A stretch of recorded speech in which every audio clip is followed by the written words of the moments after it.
Hello दोस्तों, दृष्टि IAS के इन फोकस प्रोग्राम में आप सभी का स्वागत है। तो इस समय देश के अंतर्गत एक ऐसी स्थिति देखने को मिल रही है जहां पर एक नए तरह का बाजार विकसित हो रहा है।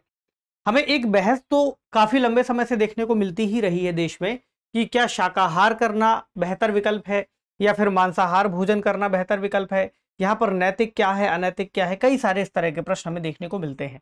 लेकिन इस समय जो एक बाजार विकसित हो रहा है उसमें पौधों पर आधारित मांस या फिर इस तरह के उत्पादों का जिक्र देखने को मिलता है। तो आज के इस डिस्कशन में हम इस पर बात कर लेंगे। जो टॉपिक है वह है पौधों से बने मांस उत्पाद भारत में कितने प्रासंगिक, तो किस तरह से पौधों से मांस का उत्पादन किया जा रहा है और क्या वाकई में ऐसा संभव है, और अगर इस तरह का उत्पादन हो रहा है तो उसका कितना बाजार हो सकता है भारत के अंतर्गत। भारत चूंकि एक ऐसा देश है जहां पर कई तरह के जो उत्पाद हैं उनका इस्तेमाल किया जाता है, ऐसे में यह बाजार भारत में कितना प्रासंगिक होगा इस पर चर्चा कर लेंगे। जो खबर आई है वह क्या कहती है, what is meat from plants and is just like meat vegetarian. तो इस तरह का जो मीट बनाया गया है क्या वह शाकाहारी के अंतर्गत, शाकाहार के अंतर्गत आएगा, और ये जो मीट की बात की जा रही है जो कि पौधों से निकल रहा है, पौधों से प्राप्त हो रहा है, किस तरह से यह बनता है, ये कुछ प्रमुख मुद्दे रहेंगे। लेकिन आगे बढ़ने से पहले एक जानकारी आपके साथ साझा कर दे कि आने वाले समय में दीपावली आने वाली है और दीपावली को ध्यान में रखते हुए एक नया ऑफर आपके लिए दृष्टि आईएएस ने शुरू किया है। यहां पर सभी ऑनलाइन और पेन ड्राइव कोर्सेज पर 20% तक की विशेष छूट आप लोगों को दी जा रही है, और जो ऑफर है उसको अवेल करने के लिए आप दृष्टि कूपन कोड का इस्तेमाल कर सकते हैं। ऑफर कब तक वैलिड है, 22 से 25 अक्टूबर के बीच में जो ऑफर का ड्यूरेशन रखा गया है। और इससे जुड़ी किसी भी तरह की अगर आपको कोई और जानकारी चाहिए तो आप दिए गए नंबर पर कॉल कर सकते हैं और पूछ सकते हैं कि किस तरह से इस कोर्स को लिया जाना है, कितनी छूट होगी, क्योंकि कई तरह के कोर्सेस हैं और कई तरह की यहाँ पर फीस और उससे जुड़ी छूट आपको फिर यहाँ देखने को मिल जाएगी। तो ऑफर का लाभ उठाने के लिए आप दिए गए समय पर इसका उपयोग कीजिएगा। आगे बढ़े, हम बात करेंगे इस विषय के अंतर्गत चर्चा क्यों की जा रही है इसकी।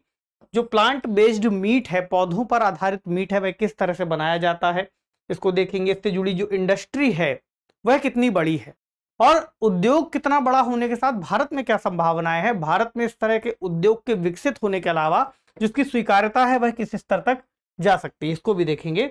निष्कर्ष को समझेंगे और एक प्रश्न जो कि आप मेंस के स्तर पर अगर कोई बनता है तो इस टॉपिक में चूंकि कई सारे कीवर्ड्स भी आपको मिलेंगे तो उन कीवर्ड्स से प्रीलिम्स में सवाल बन सकता है। इसके अलावा जो ओवरऑल हम यहाँ पर डिस्कशन करेंगे उससे मेंस में सवाल बन सकता है। तो दोनों ही स्तर पर आपकी समझ एटलीस्ट इतनी बेहतर हो पाए कि आप उसकी भूमिका, मेन बॉडी और उसका निष्कर्ष एक दे सके सवाल के मुताबिक, क्योंकि सवाल भी अपने अपने हिसाब से बदल सकता है, अलग अलग एंगल्स को शामिल कर सकता है। तो बेसिकली अगर हम इसको सीधे सीधे रिलेट करें तो जीएस पेपर 3 के अंतर्गत भारत में खाद्य प्रसंस्करण एवं संबंधित उद्योग सेक्शन से जुड़ सकता है। इसके अलावा एक जो बहस है नैतिकता की, तो जीएस पेपर 4 के अंतर्गत भी इससे जुड़े कुछ डिबेट आ सकते हैं अगर यह विषय और इसी तरह चर्चा में बना रहता है। तो चर्चा क्यों की जा रही है इसकी, क्योंकि इस समय हमें कई सारे ऐसे उत्पाद देखने को मिल रहे हैं जो मांसाहार या फिर मांस से बनने वाले प्रोडक्ट या उत्पादों जैसे दिखते हैं। यानी कोई व्यक्ति यहाँ पर इस तस्वीर को देख करके सोच सकता है या अंदाजा लगा सकता है कि यह जो उत्पाद है निश्चित तौर पर इसमें मांस से जुड़े किसी उत्पाद का इस्तेमाल किया गया होगा। लेकिन यहाँ पर जो बात कही गई है वो ये है कि ये प्लांट बेस्ड मीट है, यानी पौधों पर आधारित मीट है। इसके अलावा इस समय हमें कई सारे ऐसे स्टार्टअप्स देखने को मिल रहे हैं, कई सारी नई कंपनी आ रही हैं और कई सारे सेलिब्रिटीज इस तरह के स्टार्टअप्स में निवेश कर रहे हैं। जैसे कि एक नाम यहाँ पर हम ले सकते हैं शाकाहारी नाम से, जहां पर कई क्रिकेटर्स इन्वेस्टमेंट कर रहे हैं, कई सारे एक्टर्स इन्वेस्टमेंट कर रहे हैं। बहरहाल ये सब चीजें यहाँ पर किसी चीज के प्रमोशन करने के लिए नहीं, बल्कि इस विषय से आपको जोड़ने के लिए और आपको एक समझ विकसित करने के लिए लिखा गया है। तो कई सारे ऐसे नाम हो सकते हैं जो उदाहरण के रूप में हम इस्तेमाल कर लेंगे। तो चूंकि इस समय इस तरह का बाजार बढ़ रहा है और ऐसे लोग जो कि समाज में एक बड़े इन्फ्लुएंसर होते हैं वो इस तरह के उत्पादों के जब एडवर्टाइजमेंट करते हैं तो इससे निश्चित तौर पर लोगों पर प्रभाव पड़ता है और लोगों की फूड हैबिट पर भी इसका फर्क पड़ सकता है। तो इसके अंतर्गत ये सारी बातें शामिल हैं। और एक शब्द है यहाँ पर मॉक चिकन और मटन मार्केट। तो मॉक चिकन का मतलब दरअसल ऐसे चिकन से होता है जो किसी जानवर से या किसी जानवर के मांस से नहीं बना हो, बल्कि इसमें पौधे का इस्तेमाल करके, प्लांट या फिर कुछ अन्य चीजों का इस्तेमाल करके उसको बनाया गया हो। ठीक, और यहाँ पर सेलिब्रिटी एंडोर्समेंट वाली बात भी देखने को मिल रही है, इस वजह से इस पर बहुत ज्यादा चर्चा की जा रही है और ये खबरों में आ गया है। अब हम बात करें कि प्लांट बेस्ड मीट आखिरकार है क्या, तो ये ऐसे उत्पाद हैं जो पौधों पर आधारित है, नाम से ही समझ में आ रहा है, प्लांट बेस्ड मीट। ठीक, तो जानवरों से प्राप्त जो मांस है, समुद्री भोजन है, जैसे कि मछली हो सकती है, ठीक, झींगा, जो खाद्य पदार्थ के रूप में इस्तेमाल किया जाता है, आमतौर पर लोग अपनी प्रोटीन और बाकी की जो डाइट है उसको पूरा करने के लिए करते हैं। अंडे और दूध, यहाँ पर डेयरी उत्पाद भी शामिल है, दूध और दूध से बनने वाले जो अन्य पदार्थ है, तो ये क्या है, एक तरह की जैव नकल है इन पदार्थों की, और यहाँ पर किसी भी जीव के वास्तविक मीट का इस्तेमाल नहीं किया जा रहा।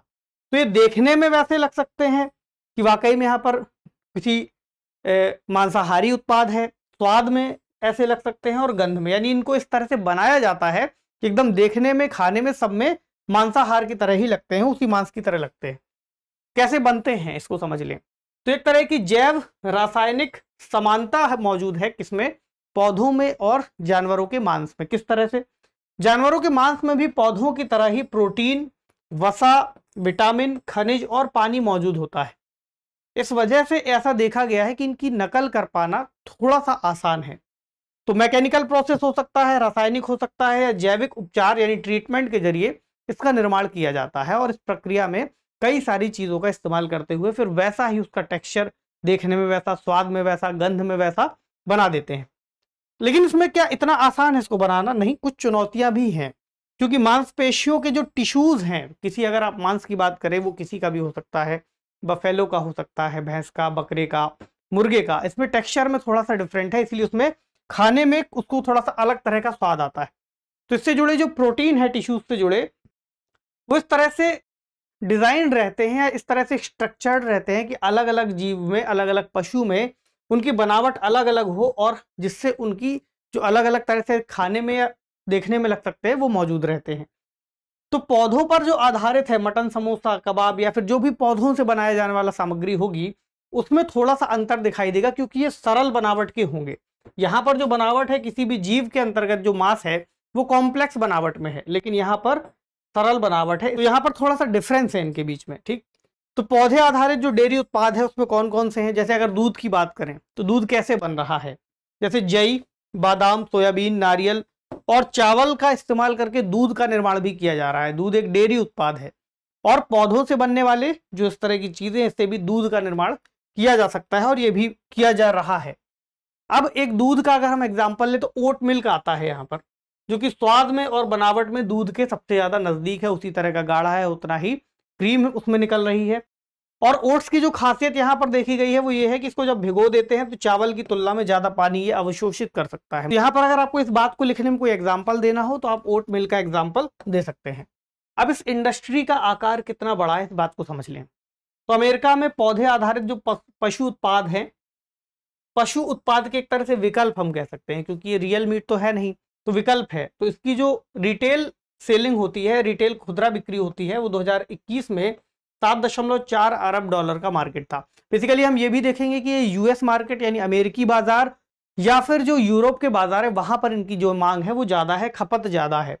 इसमें कौन कौन सी श्रेणियां आती हैं, जैसे पौधे आधारित दूध, ठीक, जिसकी यहाँ पर बिक्री दी गई है, जैसे 2.6 बिलियन डॉलर का इसका बाजार है। मांस अगर देखें तो 1.4 बिलियन डॉलर। क्रीम, आइसक्रीम, दही हो सकता है, पनीर, मक्खन, रेडी टू ड्रिंक पेय हो सकते हैं, भोजन हो सकता है, और प्रोटीन बेस्ड और सारी चीजें हो सकती हैं। क्योंकि यहाँ पर क्यों इनका इस्तेमाल किया जा रहा है कि प्रोटीन की जरूरतें पूरी हो सके। कोई व्यक्ति दूध का इस्तेमाल कर रहा है तो क्यों कर रहा है, अपनी खाद्य जरूरतों को पूरा करने के लिए। तो एक बात तो ये हो गई कि इंडस्ट्री इतनी बड़ी है, लेकिन यहाँ पर भारत के संदर्भ में जब हम देखते हैं तो हमें एक चीज ये दिखाई देती है कि इसकी इंडस्ट्री भारत में उस तरह से ग्रो नहीं कर रही, यानी कि कभी इसका काफी ज्यादा आपको चढ़ाव दिखाई देगा, कभी उतार दिखाई देगा। तो 2018 में 4.8 बिलियन डॉलर से यह उद्योग आगे बढ़ा। और एक कंपनी का नाम अगर लें, दो एग्जाम्पल के तौर पर लिख दिए हैं, तो बियॉन्ड मीट का जब आईपीओ आया था मई 2019 में तो $25 के आसपास था। 3 महीनों के भीतर इसमें ठीक ठाक उछाल हुआ और $240 तक पहुंचा, लेकिन वर्तमान में फिर इसमें गिरावट आई और $13 से ऊपर के आसपास कुछ इसमें बिक्री हो रही है। ओटली के शेयर को देखें तो आईपीओ मई 2021 के आसपास जब आया तो $17 के लगभग था, फिर ये $2.25 पर आ गया, वर्तमान में $29 के आसपास बिक रहा है। तो बहुत ज्यादा स्पष्टता है नहीं कि इसमें उतार आ रहा है या फिर चढ़ाव आ रहा है, मार्केट स्टेबल नहीं है कह सकते हैं। भारत में अगर संभावना को देखा जाए तो कई सारे विशेषज्ञों की इसको लेकर के अलग अलग तरह की राय है। विशेषज्ञों का मानना है कि भारत में जो डेयरी उत्पाद हो या मांस उत्पाद हो, उसकी बहुत ज्यादा ऐसे उत्पादों की संभावना नहीं है जो प्लांट बेस्ड है। इसके अलग अलग कारण हो सकते हैं, जैसे कि अधिक संभावना किन किन चीजों की नहीं है। घी, दही, मक्खन, आइसक्रीम और अन्य डेयरी उत्पाद। भारतीयों द्वारा दूध का सेवन और हम कहें कि प्राकृतिक दूध का सेवन किया जाता है। इसकी एक वजह यह भी हो सकती है कि जो इस तरह के बनने वाले उत्पाद हैं उसकी कीमतें बहुत ज्यादा होंगी। एक आम व्यक्ति जो दूध खरीद सकता है वो प्लांट बेस्ड दूध अपने आप में इतना अच्छा भी नहीं होगा, इतना किफायती भी नहीं होगा जितना वास्तविक दूध है। तो दूध हो या फिर मछली और झींगा जैसे उत्पाद हो, इनको एक तरह से सुपीरियर फूड के रूप में शामिल किया जा सकता है। दूध तो है ही, इसको भी कर सकते हैं। तो सुपीरियर फूड क्या होते हैं? जैसे जैसे लोगों की इनकम बढ़ती है, इस तरह के भोजन में जो उनका कंजम्पशन है, जो खपत है, वो बढ़ती जाती है, उनका खर्च बढ़ता है। अगर आप इंफीरियर फूड की बात करें तो ऐसे खाद्य पदार्थ जहां किसी व्यक्ति की आय बढ़ने पर इनकी खपत कम होने लग जाती है, जैसे कि अनाज और चीनी, तो बढ़ती आय के साथ इनकी खपत में गिरावट देखने को मिलती है।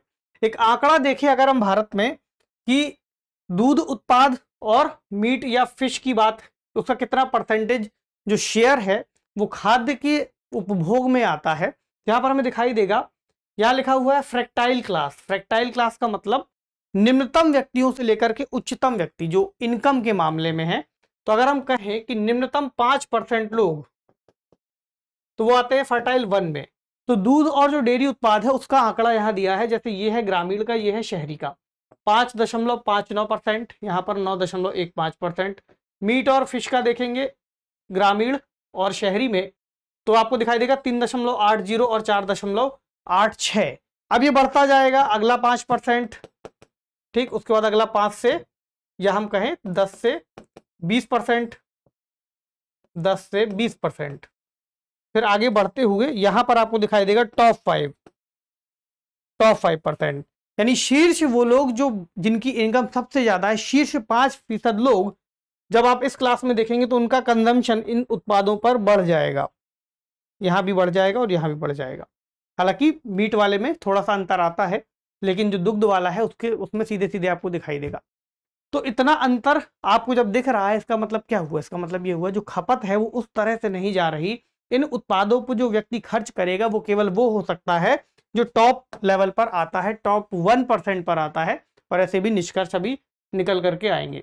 तो हमें जब पश्चिम में हम देखते हैं कि जो प्लांट आधारित दूध का बाजार है वो अपने आप में इतना विकसित क्यों हो रहा है, क्योंकि वहां पर एक जो शब्द यहाँ लिखा हुआ है लैक्टोज इंटॉलरेंस, यानी कि दूध को एक तरह से ना पचा पाने वाली जो स्थितियां हैं वो देखने को मिलती हैं। और ये वास्तविकता भी हो सकती है, उनकी कल्पना भी हो सकती है, यानी इसमें रिसर्च जरूरी नहीं किसी व्यक्ति ने की हो, उसने दूध पिया, वह हजम नहीं कर पा रहा है तो व्यक्ति दूध नहीं पिएगा। यानी पाचन संबंधी जो चिंताएं हैं वहां पर ज्यादा है। जबकि अगर आप इसकी तुलना भारत से करेंगे तो भारत में ऐसा मान करके चला जाता है कि दूध पीना स्वास्थ्य के लिए लाभदायक है, भले ही भारत में भी ऐसे कुछ लोग मौजूद हों जो दूध को ना पचा पाते हो। यानी ये समस्या बहुत गंभीर रूप से इसको नहीं देखा जाता, दूध एक पौष्टिक भोजन के रूप में देखा जाता है। तो ये एक बड़ा अंतर है भारत में दूध की खपत या फिर पश्चिमी देश या फिर यूएस जैसे देश में दूध की खपत में, और खासकर प्लांट आधारित जो उत्पाद हैं उनकी खपत में वहां पर और भारत में। इसके अलावा पौधे आधारित जो पेय पदार्थ हैं उसमें पोषण, स्वाद या किफायत के आधार पर वो असली दूध जैसे नहीं हो सकते, दूध से वो कंपटीशन नहीं कर सकते। इसके अलावा जो पश्चिम है, वेस्ट है, वहां पर रेड मीट को लेकर के काफी सारे हेल्थ इश्यूज हो सकते हैं, जैसे कि बीफ, पोर्क या फिर मटन को लेकर के। तो जो प्लांट बेस्ड फूड है उसको इसका प्रतिस्थापन के रूप में देखा जाता है। जो व्यक्ति इनका सेवन करना चाहता है, रेड मीट लेना चाहता है, तो वो इसका कंजम्पशन करे, लेकिन इस सेंस में करे कि इसको खा करके उसको जो नुकसान हो रहा है, तो प्लांट बेस्ड जो फूड है उसको खा करके वो उस तरह का प्रोटीन और अपने जो पोषण तत्व है, जो पोषक तत्व हैं, उनको हासिल करके पोषण को प्राप्त करे, लेकिन उस तरह के नुकसान से बच जाए, जो उनका एक तरीका हो सकता है। भारत में मछली और चिकन की प्रति व्यक्ति अगर आप वार्षिक खपत देखेंगे तो क्रमशः 6 किलो मछली को लेकर के और 4.5 किलो चिकन को लेकर के, जबकि मटन के मामले में केवल 700 से 800 ग्राम ही खपत हो रही है। भारत में इतनी ज्यादा आवश्यकता दिखाई नहीं देती। ठीक, तो ये कुछ बड़ी वजहें हो सकती हैं कि भारत में ये बाजार इस तरह से ग्रो नहीं करेगा है। तो ये कुछ आंकड़े हैं। इसके अलावा कुछ लोग इसको पश्चिम की नकल भी कह रहे हैं। इसके अलावा अगर एक कंपनी का एग्जांपल देखें जो हमने शुरू में चर्चा की, शाकाहारी नाम की, तो उसके सह संस्थापक का कहना है कि उनका जो लक्ष्य है भारत में वो शाकाहारी आबादी नहीं है, यानी वो शाकाहारी आबादी को लक्षित नहीं कर रहे अपने इस उत्पाद के माध्यम से। उनका लक्ष्य वो लोग हैं जो बहुत ज्यादा मांस खाते हैं या कभी कभी मांस का सेवन करते हैं। तो वो उनके लिए एक उत्पाद एक तरीके से उपलब्ध करा रहे हैं ताकि वो आवश्यकता पड़ने पर इन उत्पादों का भी इस्तेमाल कर सकें।